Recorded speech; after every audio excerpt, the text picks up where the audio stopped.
BNP chairperson Begum Khaleda জিয়াকে উন্নত চিকিৎসার জন্য এয়ার অ্যাম্বুলেন্সে আজ মধ্যরাতে অথবা কাল সকালে নেওয়া হবে লন্ডনে। দুপুরে এভারকেয়ার হাসপাতালে ব্রিফিংয়ে এসব কথা জানান তার ব্যক্তিগত চিকিৎসক AZM জাহিদ হোসেন। এ বিষয়ে সর্বশেষ তথ্য জানাতে আমাদের সাথে এভারকেয়ার হাসপাতাল থেকে যোগ দিয়েছেন সহকর্মী সাজ্জাদ হোসেন। সাজ্জাদ হোসেন, এখন পর্যন্ত তো এটাই সবচেয়ে বড় খবর যে বেগম খালেদা জিয়াকে আজ মধ্যরাতের পর বা কাল সকালে উন্নত চিকিৎসার জন্য এয়ার অ্যাম্বুলেন্সে করে লন্ডনে নিয়ে যাওয়া হবে। তার সফর সঙ্গে এখন পর্যন্ত আমরা জেনেছি যে 14 জন। আপনি এখন এভারকেয়ার হাসপাতালের বাইরে রয়েছেন, সেখানকার সার্বিক পরিস্থিতি কেমন দেখছেন এবং এর বাইরে আর কি ধরনের তথ্য পাচ্ছেন আপনারা?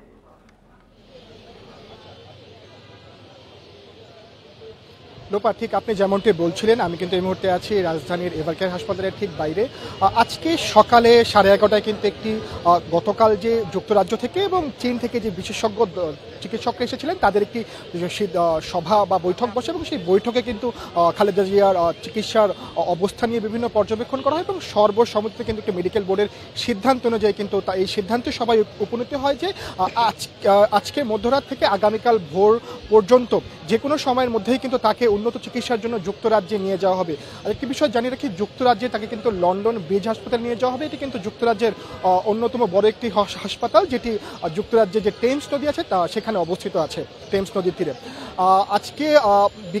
আজকে দুপুর 2:45টায় যে বেগম জিয়ার যে ব্যক্তিগত চিকিৎসক এবং বিএনপির যে স্থায়ী কমিটির সদস্য ডক্টর জাহিদ হোসেন যেটি জানিয়েছেন, এই সিদ্ধান্তটি কিন্তু তিনি আজকে ব্রিফ করে যে গণমাধ্যম কর্মীদের জানিয়েছেন। আরেকটি বিষয় যেটি আপনি বলছিলেন, খালেদা জিয়া সহ তার সফর সঙ্গে কিন্তু 14 জন, মোট 15 জন কিন্তু আজকে মধ্যরাতে অথবা আগামীকাল সকালের মধ্যেই উন্নত চিকিৎসার জন্য কাতারের যেই রয়্যাল এয়ার অ্যাম্বুলেন্স আছে, যেটি কাতারের আমির ব্যবহার করেন, সেই বিমানে করে কিন্তু উন্নত চিকিৎসার জন্য যুক্তরাজ্যে যাবেন। আর যুক্তরাজ্যে রয়্যাল এয়ার অ্যাম্বুলেন্সে গেলেও কিন্তু যে এভারকেয়ার হাসপাতাল থেকে যে রয়্যাল এয়ার অ্যাম্বুলেন্স যে বিমানটি, সেটা কিন্তু হজরত শাহজালাল আন্তর্জাতিক বিমানবন্দর থাকবে। এই যে এভারকেয়ার হাসপাতাল থেকে যে তাকে হেলিকপ্টারে করে কিন্তু তাকে কিন্তু নেওয়া হবে হজরত শাহজালাল আন্তর্জাতিক বিমানবন্দর পর্যন্ত। এখনও কিন্তু এই বিষয়টি সিদ্ধান্ত হয়নি তাকে যে হেলিকপ্টারে উঠানো হবে এটি কি এভারকেয়ার হাসপাতালের ছাদ থেকে কিংবা নিকটবর্তী যে একটি মাঠ আছে যেখানে ইতিমধ্যেই বেশ কয়েকবার হেলিকপ্টার প্রাথমিকভাবে প্রশিক্ষণ চালিয়েছেন, যে সেখান থেকে নেওয়া হবে। এটি কিন্তু তিনি অনেকটা অচেতন অবস্থায় আছেন। এটি কিন্তু একটি চ্যালেঞ্জের বিষয় হয়ে দাঁড়াবে তাকে যদি ওই মাঠ থেকে, যে এভারকেয়ার হাসপাতালে যে নিকটবর্তী মাঠ আছে যেখানে হেলিকপ্টার অবতরণ করে, সেখান থেকে যদি তাকে হেলিকপ্টারে তোলা হয়, এটি কিন্তু অনেকটা চ্যালেঞ্জিংয়ের বিষয় হয়ে দাঁড়াবে।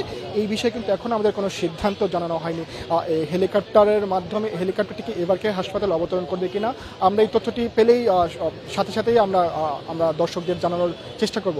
আর একটি বিষয় জানিয়ে রাখি, এখন এভারকেয়ার হাসপাতালের একটু বাইরে যে অবস্থা পরিস্থিতি, এখানে কিন্তু বেশ কয়েকদিন যাবত গত 23 নভেম্বর থেকে বেগম জিয়া এভারকেয়ার হাসপাতালে ভর্তি আছেন এবং আজকে 4 ডিসেম্বর দীর্ঘ 11 দিন যাবৎ কিন্তু তিনি এভারকেয়ার হাসপাতালে চিকিৎসাধীন অবস্থায় আছেন।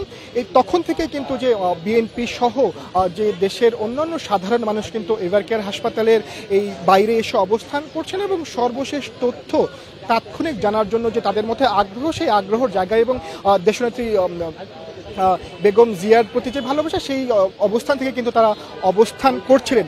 আজকে যখন সিদ্ধান্ত হয় যে তাকে যুক্তরাজ্যে নেওয়া হবে, তখন কিন্তু এই হাসপাতালের বাইরে চিত্রটা কিছুটা পাল্টে গিয়েছে। এখন কিন্তু সাধারণ মানুষ এবং নেতাকর্মীদের পরিস্থিতি কিছুটা বেড়ে গিয়েছে অন্যান্য দিনের তুলনায়। এখন কিন্তু প্রায় কয়েক শতাধিক নেতাকর্মী এবং সাধারণ মানুষ কিন্তু এভারকেয়ার হাসপাতালের বাইরে অবস্থান করছে, সর্বশেষ তথ্য একটিবার নিজেরা প্রত্যক্ষ করার চেষ্টা করছেন।